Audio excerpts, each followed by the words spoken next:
So you decided to get healthy, you stopped eating those chips and drinking all those soft drinks, stopped eating all the sweets, and you really cut back on saturated fat. You started eating lots of fruits and vegetables, drinking fruit-filled smoothies once or twice a day, because those are magically full of phytonutrients and good things for you. Now, the problem is, over time, you've noticed you really haven't lost much fat, maybe even put on some belly fat. Also, maybe you've noticed your bowels have become they haven't been behaving the way that they should, and your skin's flaring up and your joints are achy. What is going on here? Okay, so what I'm going to share with you is I'm going to explain 7 facts about fructose and what it's actually doing within your body. Now, is fruit really all that bad for you? We'll see. Now, before we get into it, if you haven't already, make sure you hit that red subscribe button and click that little notification bell right beside it so you never miss when I release a new video. And when you click the notification bell, select all so you're notified of all videos.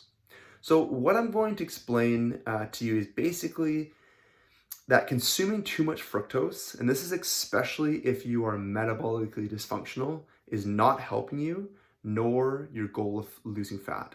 So the caveat is if you're metabolically healthy, fructose in, limited to certain amounts is okay. If you're metabolically dysfunctional, it's something you need to avoid, okay? So metabolic dysfunction in a nutshell is basically if you are pre-diabetic, diabetic, have high hyperinsulinemia, you have high insulin levels, you have abdominal obesity, you have high blood pressure, you have high triglyceride levels. So there's a number of factors that would be deemed as being metabolically dysfunctional. So yeah, if you know that you're metabolically dysfunctional, I would say just avoid fructose, whether it comes in the form of soft drinks, junk food, or in fruit. And then as you become more metabolically healthy, you become leaner, you become more insulin sensitive, then you can handle fructose more. So let's get into this. So fructose is a monosaccharide, which means it's a simple sugar like glucose and is found in pretty much every fruit. Fructose inherently isn't bad, as the body can process a little bit of it. However, if you get too much of it in your diet, particularly through high fructose corn syrup, which is in most processed foods, junk food, and soft drinks, this is an issue and can lead to these 7 things happening within your body. Now, in no way am I implying that you should avoid 100% of fructose from your diet, except the caveat, like I mentioned earlier, if you are metabolically dysfunctional. In that sense, I think you should completely avoid it. If you're not, you don't need to avoid it 100%. So, for instance, personally, I eat a small amount of fruit a few times a week, particularly on workout days in the evening. And I am metabolically healthy, I'm lean, I'm strong, I'm muscular. So if it was all that bad for you, then I wouldn't be eating it, and I would probably obviously not have the strength or the health that I have. So, but the thing is, for most of you, if you're metabolically dysfunctional, if you occasionally have a small amount of berries, like a quarter to a half a cup, half a banana, or a teaspoon or 2 of honey a day, or a few times a week, this is gonna be totally fine. Okay. Some, however, are very sensitive to the effects of fructose and should limit its consumption completely, like I was saying. Okay, so you need to figure out if you are one of those people that should avoid it, or you can have a little bit of it. So what I will be discussing here, though, are those who are basically increasing their intake of fructose because they've been told it's good for them based on a diet they've been told to follow by either the Diabetes or Heart Association or the Canadian or American food guidelines. So all of these are going to leave you ingesting way too much fructose for your low-carb human physiology. So ingesting a lot of fructose doesn't actually raise your blood sugar. So if you are diabetic and you eat, a lot of fructose and then check your blood sugar afterwards, it's kind of going to give you a false sense of security as you don't have that, big spike of big blood sugar spike. But at the same time, you've ingested way too much fructose for your biochemistry to healthfully handle it. Okay, so that's one of the the drawbacks to fructose is that it doesn't cause, an insulin response, doesn't cause that blood sugar spike like glucose does. So it kind of, can have these deleterious effects without you really knowing about it. So let's dive into the 7 things that eating fructose or eating too much fructose causes in the body. So high fructose, number 1, raises your uric acid level. Now, as a result, this can raise your blood pressure, which is also referred to as hypertension, and raise your risk of developing gout. Now, a lot of people think that eating meat and fat causes gout, but this just isn't the case. Raising your uric acid also can increase joint pain and flare-ups of skin conditions like acne, eczema, and others. Number 2, eating too much fructose raises your VLDL and triglyceride levels. So VLDL is very low density lipoprotein and is thought to be the most dangerous LDL, and triglycerides are a type of fat or lipid found in the blood. Now, when you eat, your body converts any calories it doesn't need right away into triglycerides. So with both of these being high, your VLDL and your triglycerides, it increases your risk of having a heart attack or a stroke. Now, as surprising as that sounds, ingesting too much fructose, particularly through high fructose corn syrup, can increase your risk for heart disease and cardiovascular disease. Shocking, I know, but if you check out the research that I've included below, it will help to explain it. So number 3, it increases your risk of fatty liver and fatty pancreas. So only your liver can metabolize fructose. And when it metabolizes it or kind of breaks it down, kind of in a sense digests it, so when you're metabolizing it through, a high fructose load from, let's say, a soft drink, a fruit smoothie, 6 bananas. I don't know who eats 6 bananas, but hey, it's a good example. If you ate 6 bananas, you'd have a high fructose load.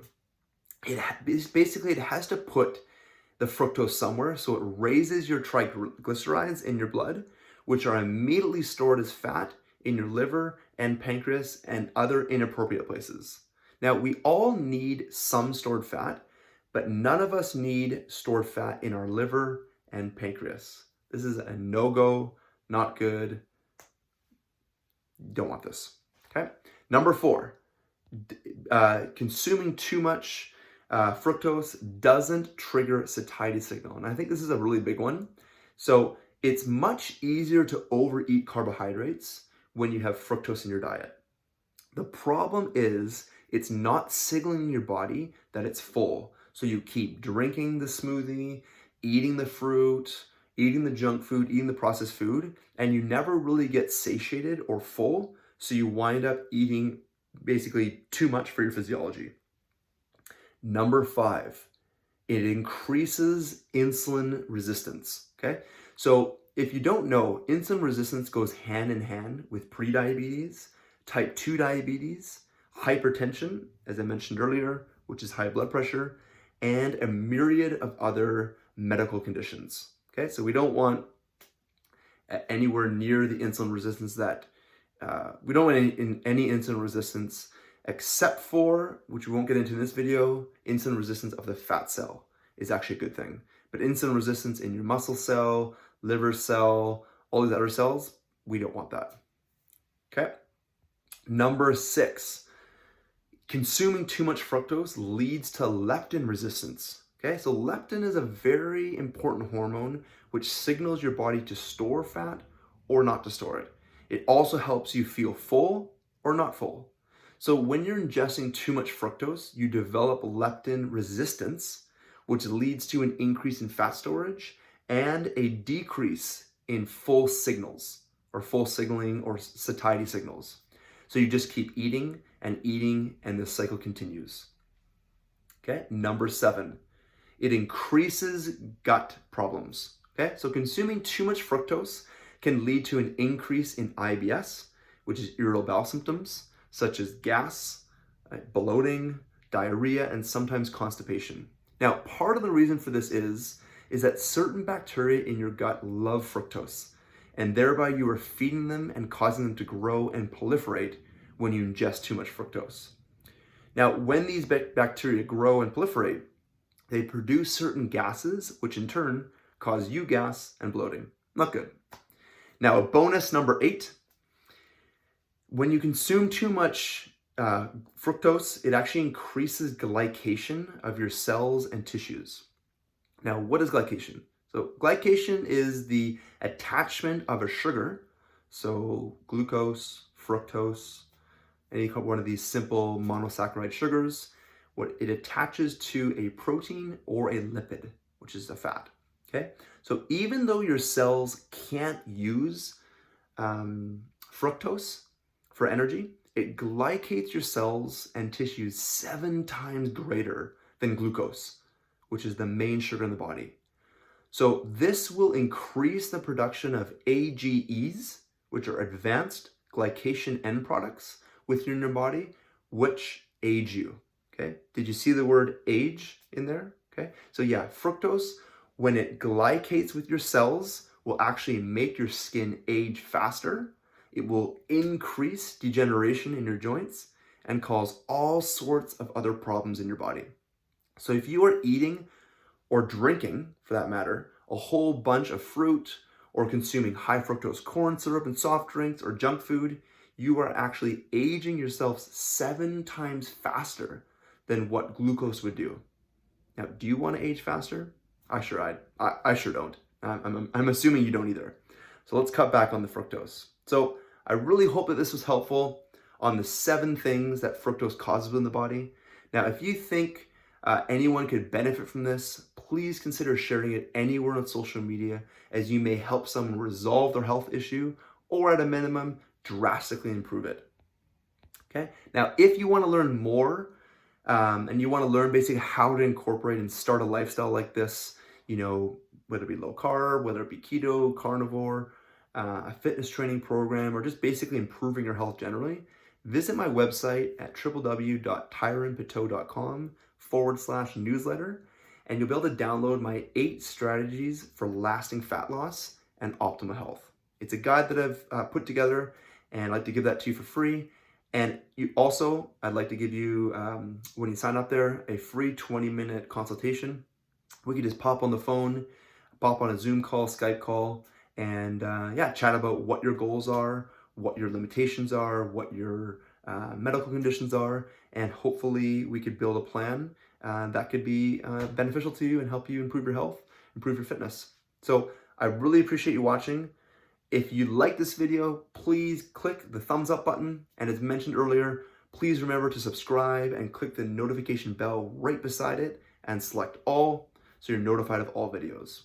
And as always, if you have ideas for future videos or have any questions for me, please comment below, as this helps me to know what videos to create and what you'd like to learn. So keep it locked in here on my channel, and I look forward to coming to you in the next video.